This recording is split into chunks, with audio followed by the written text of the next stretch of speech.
جامعہ کے غیر اور بحمد فرزندوں، مسلمان ہی وہ قوم ہے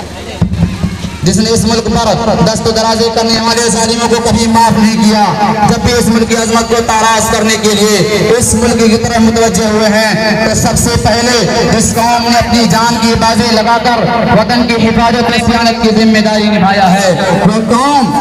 مسلم ہے جو کہ وقت کے دنگے دامانی ہے، ورنہ اس ملک میں مسلمانوں کی آمد سے شروع کر کے آج کے واقعات کو بیان کر کے یوں بتاتا کہ یہ ہماری وفاداری کی داستانیں جو تا قیامت تک روشن تابندہ رہیں گی۔ حاضرین محترم، ہندوستان میں تحریک آزادی کی بنیاد رکھنے والے حضرت شاہ ولی اللہ محدث دہلوی، جنہوں نے سب سے پہلے انگریز کی ناپاک قلم کی خطرناک حکم محسوس کیا تھا اور اپنے لوگوں میں ان کے مقابلے کے لیے آمادہ کیا تھا، اس لیے میں تاریخ کا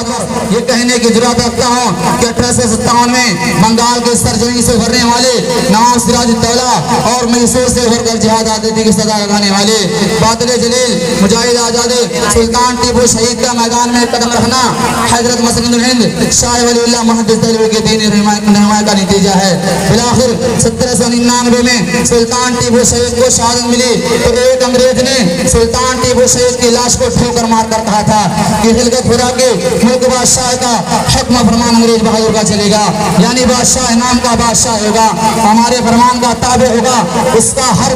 اشارے پہ اٹھے گا۔ تو انگریز کے اس جملے سے ہندوستانی مفکرین دانشورانوں کی نیندیں حرام ہو گئی تھی۔ علماء کرام نے انگریز کے اس جملے کی خطرناکیوں کو بھانپ لیا تھا اور ہر طرف بے چینی و اضطراب کا ماحول پیدا ہو گیا کہ اب اتنے عزیز غلامی کے دلدل میں چلا گیا ہے۔ تو علماء کرام کے جماعت کے سرپیل خاندانی ولی اللہ کے چشم و چراغ حضرت شاہ ولی اللہ محدث دہلوی نے 1803 میں ایک تاریخی فتویٰ دیا کہ آج سے ہمارا ملک ہندوستان غلام ہو چکا ہے،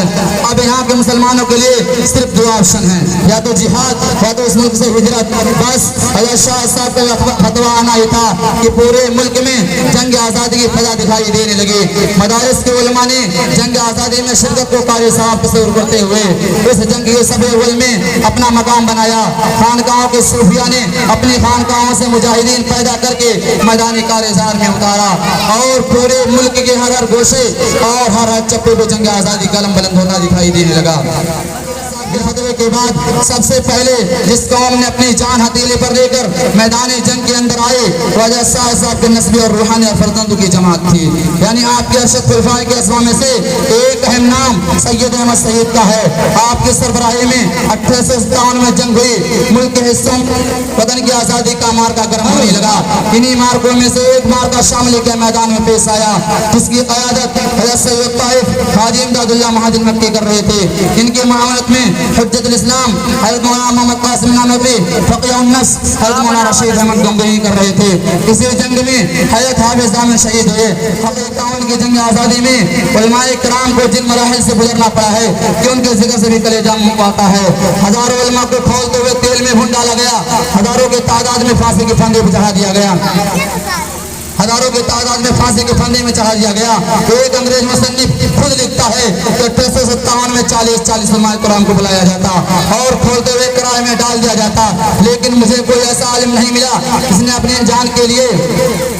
انگریز کی کاسالی سے یا حمایت کا ایک بھی جملہ اپنے زبان سے ادا کیا ہو، بلکہ سارے کے سارے علماء کرام کھولتے ہوئے تیل میں بھن گئے لیکن اپنے مقصود سے انحراف نہیں کیا۔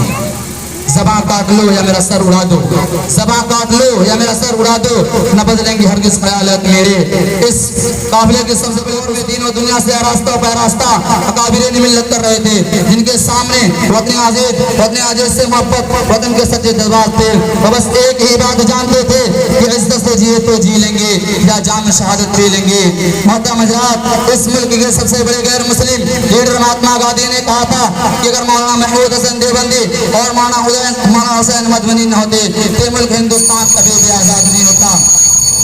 حضرت شیخ الہند نے مالٹا کے بامشقت تذریع سے واپسی کے بعد کہا تھا کہ میں بڑی سزائیں جھیل کے آیا ہوں، ایسا تو نہیں کہ میں چپ رہوں گا، بلکہ میری عمر میں جتنی ساعتیں باقی ہے وطن ہندوستان کے لیے آزاد کروں گا۔ اگر میرے پیروں نے جواب دے دیا تو میں اپنے شاگردوں سے کہوں گا کہ مجھے چارپائی پہ لے چلو تاکہ میں جب تک زندہ رہوں وطن کی آزادی کو۔ حضرت شیخ الاسلام نے حسین احمد مدنی نے کراچی کے مقدمے میں جو بات کہی تھی وہ آب سر سے لکھے جانے کے قابل ہے۔ انگریز پوچھتا ہے کہ حضرت آپ نے فتویٰ دیا ہے کہ انگریز کی فوج میں بھرتی ہونا حرام ہے، اگر آپ نے فتویٰ دیا ہے تو اس کی سزا آپ کو پھانسی ہے۔ حضرت نے بابام کو دھول کر کہا کہ سنو،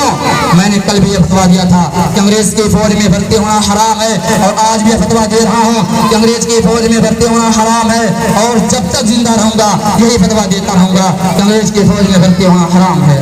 حضرت نے انگریز کی فوج اور فولادی طاقت کو سامنے رکھ کر کہا کہ اپنی چونچ میں گل شہید ناز کی تربت کہاں ہے، کھلونا سمجھ کے نہ برباد کرنا، ہم بھی کسی کے بنائے ہوئے ہیں۔ حضرت کی زبان سے نکلنے والے یہ جملے انگریزوں کو دہرا کر رکھ لیا، انگریزوں پر رعب طاری ہو گیا۔ خلاصہ یہ ہے کہ جنگ آزادی میں علماء کرام کی قربانیاں اتنی ہیں کہ کوئی ہندوستان میں فرقہ اس کو سہی نہیں ہے۔